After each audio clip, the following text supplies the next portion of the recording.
चलिए जानते हैं उत्तर प्रदेश के 75 जिलों की 25 बड़ी और महत्वपूर्ण खबरें सिर्फ 10 मिनट में। लेकिन खबरों की शुरुआत से पहले आपसे एक छोटी सी गुजारिश है, अगर आप चाहते हैं कि उत्तर प्रदेश की हर बड़ी और जरूरी खबर आप तक सबसे पहले पहुंचे तो हमारे चैनल को सब्सक्राइब जरूर कर लीजिए। आपका एक सब्सक्राइब हमारे लिए सिर्फ एक संख्या नहीं बल्कि आगे बेहतर और सच्ची खबरें आप तक पहुँचाने की ताकत है। तो चैनल को सब्सक्राइब करना बिल्कुल मत भूलिएगा। आइए शुरू करते हैं आज की 25 बड़ी खबरें।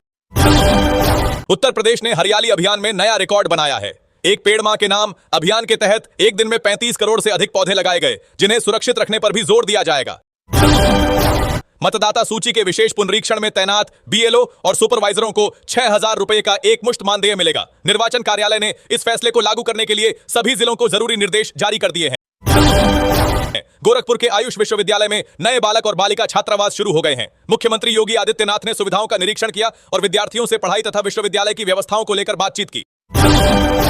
बाराबंकी में उप मुख्यमंत्री ब्रजेश पाठक ने विपक्ष और गौ रक्षा जन जागरण यात्रा पर निशाना साधते हुए आरोप लगाया कि धार्मिक भावनाओं के जरिए जनता को भ्रमित करने का प्रयास किया जा रहा है।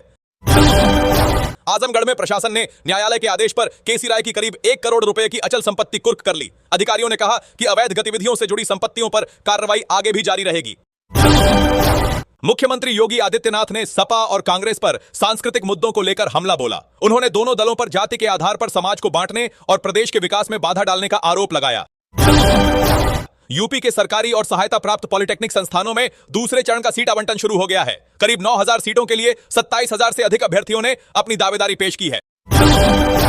विधानसभा चुनाव की तैयारियों के तहत कर्मचारियों का विवरण ऑनलाइन दर्ज किया जा रहा है। इसी डिजिटल डाटा से चुनाव ड्यूटी तय होगी, जिससे तैनाती प्रक्रिया को अधिक पारदर्शी बनाने में मदद मिलेगी।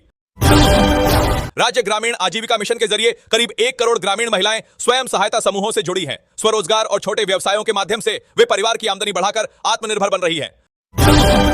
अलीगढ़ में नाबालिग से जुड़े गंभीर मामले में पुलिस ने 2 आरोपियों को हिरासत में लिया है। संबंधित धाराओं में मामला दर्ज कर जांच शुरू कर दी गई है और प्रशासन ने सख्त कार्रवाई का भरोसा दिया है। उत्तर प्रदेश में मानसून के बीच 29 जिलों में सामान्य और 10 जिलों में औसत से अधिक बारिश दर्ज हुई है। वहीं 21 जिलों में अब तक सामान्य से कम वर्षा रिकॉर्ड की गई है। गंगा एक्सप्रेसवे की सुरक्षा दीवार कई स्थानों पर क्षतिग्रस्त मिलने के बाद निर्माण गुणवत्ता पर सवाल उठ रहे हैं। संबंधित एजेंसियों से मामले की जांच कर जरूरी मरम्मत और सुधार कराने की उम्मीद है।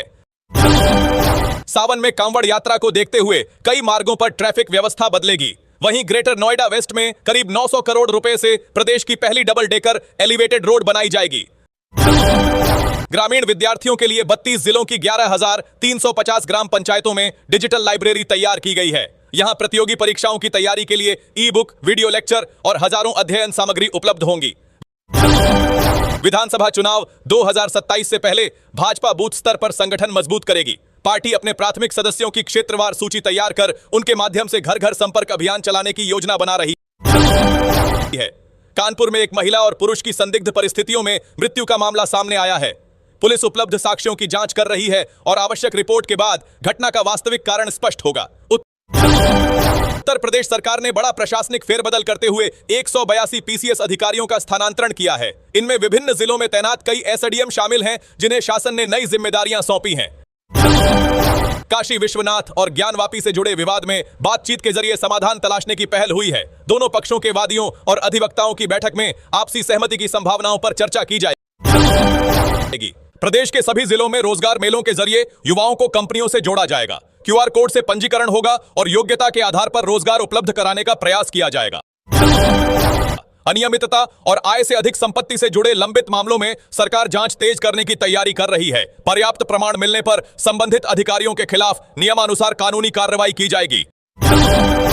आयुष्मान भारत योजना में नियमों की अनदेखी पर 200 अस्पतालों पर 1.16 करोड़ रुपए का जुर्माना लगाया गया है। बार बार गड़बड़ी मिलने वाले 48 अस्पतालों को योजना से निलंबित करने की तैयारी है। उत्तर प्रदेश में सुरक्षित पेयजल, वनीकरण और वैज्ञानिक कचरा प्रबंधन के प्रयासों का असर दिखने लगा है। सरकार के अनुसार कई क्षेत्रों में आर्सेनिक नियंत्रित हुआ और एयरशेड मॉडल से वायु गुणवत्ता सुधरी है। प्रदेश के उच्च शिक्षण संस्थानों में 6,000 से अधिक विदेशी विद्यार्थी पढ़ाई कर रहे हैं। AISHI रिपोर्ट के अनुसार इनमें अधिकतर छात्रों ने स्नातक पाठ्यक्रमों को अपनी पहली पसंद बनाया है।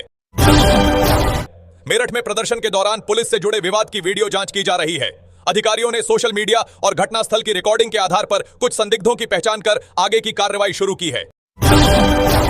लखनऊ के मलिहाबाद में मिलावटी ईंधन से जुड़े मामले का खुलासा करते हुए संयुक्त टीम ने 4 लोगों को पकड़ा है। पुलिस अब पूरे नेटवर्क और अन्य संभावित लोगों की भूमिका की जांच कर रही है। मुरादाबाद में पारिवारिक विवाद के दौरान एक महिला घायल हो गई। शिकायत में दूसरी महिला पर हमला करने का आरोप लगाया गया है। पुलिस ने जांच शुरू कर नियमानुसार आगे की कार्रवाई की बात कही है। अनुदेशक भर्ती के लिए साक्षात्कार 15 से 18 जुलाई तक आयोजित किए जाएंगे। आयोग ने संबंधित अभ्यर्थियों को निर्धारित समय पर सभी जरूरी दस्तावेजों के साथ उपस्थित होने का निर्देश दिया है। मेरठ की छात्रा से जुड़े मामले को लेकर मायावती और चंद्रशेखर आजाद के बीच बयानबाजी तेज हो गई है।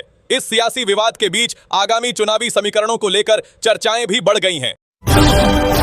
समाजवादी पार्टी विधानसभा चुनाव 2027 से पहले बूथ स्तर पर डिजिटल कार्यकर्ता तैयार करेगी। ये कार्यकर्ता जमीनी गतिविधियों की जानकारी नेतृत्व तक पहुंचाने और संगठन का संदेश तेजी से प्रसारित करने में मदद करेंगे।